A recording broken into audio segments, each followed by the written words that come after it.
राजपुर गांव में इस साल आसमान बेरहम था।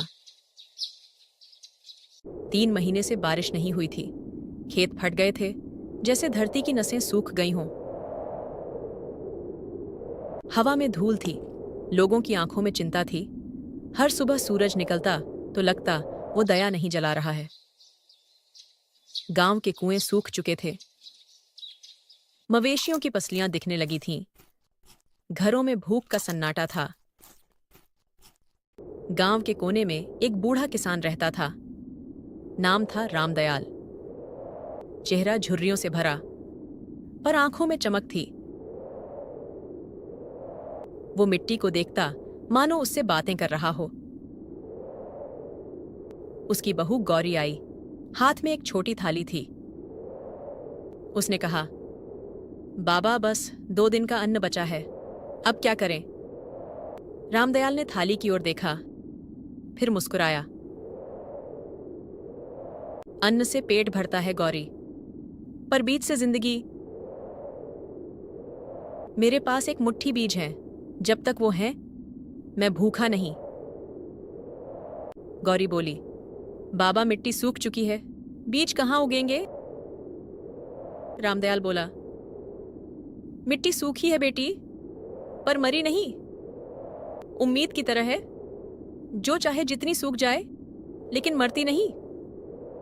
रात हुई, गांव सो गया, पर रामदयाल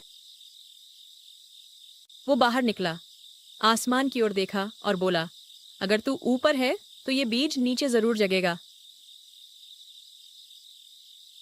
हवा चल रही थी सूखी, लेकिन उसमें एक हल्की सी नमी थी, जैसे आसमान ने उसकी प्रार्थना सुन ली हो। सुबह वो खेत गया, हाथ में आखिरी बीज थे। धरती फटी हुई थी। वो झुका, मिट्टी को छुआ। मिट्टी गर्म थी, लेकिन उसमें उसकी उम्मीद थी। उसने कहा, माँ, धरती इन बीजों को संभाल लेना, जैसे माँ अपने बच्चों को संभालती है। पास खड़ा नंदू हंस पड़ा। रामदयाल पागल हो गया है, इस सूखी जमीन में बीज बोएगा, कुछ नहीं होगा। रामदयाल बोला, कुछ नहीं होगा कहना आसान है नंदू, कुछ कर दिखाना ही तो मुश्किल है, और वही उम्मीद है। वो झुका बीज मिट्टी में डाल दिए। हर बीज के साथ उसने अपना विश्वास बोया। हर बीज को ऐसे दबाया जैसे कोई वादा कर रहा हो। दिन बीतते गए, सूरज और तेज हुआ खेत खाली दिखता था। मिट्टी को छूता धीरे से कहता, अभी वक्त नहीं आया। बेटा तू जरूर उगेगा। छोटू रोज पूछता, दादा कुछ निकला क्या? रामदयाल मुस्कुराता, बीज को अपना समय चाहिए छोटू, जैसे इंसान को अपने कर्म का फल मिलने में वक्त लगता है।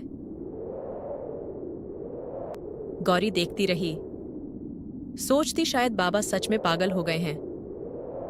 पर उसके अंदर एक कोना था जो कहता था, शायद वो सच में कुछ देख पा रहे हैं जो हम नहीं देख पा रहे।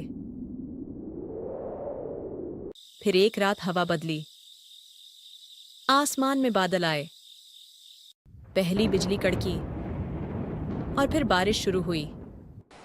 पहले हल्की, फिर तेज। रामदयाल दौड़ा खेत की ओर,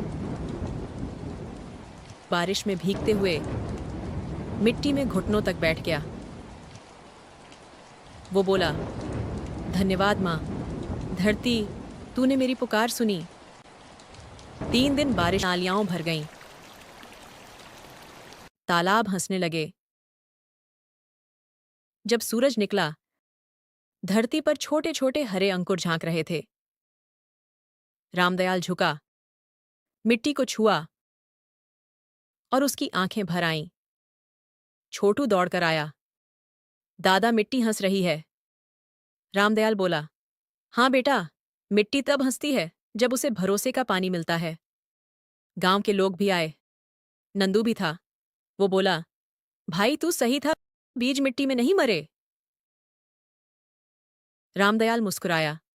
बीज तब मरते हैं नंदू, जब आदमी उनका विश्वास खो देता है। दिन बीतते गए। फसल हरी से सुनहरी हुई हवा में लहराने लगी। हर दाने में मेहनत का गीत था, हर पौधे में विश्वास की महक।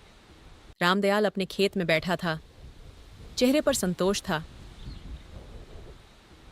छोटू उसके पास आया, बोला, दादा, अब हमारे पास बहुत अन्न है, अब हम आराम करेंगे ना? रामदयाल मुस्कुराया। नहीं बेटा, अब हम बीज बचाएंगे, क्योंकि जिंदगी वही है जो दूसरों में उम्मीद बांटते।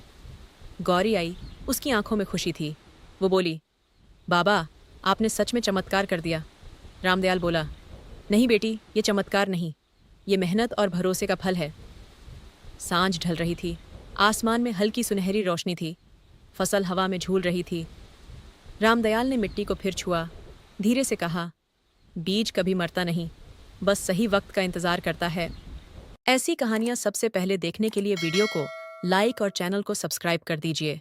धन्यवाद।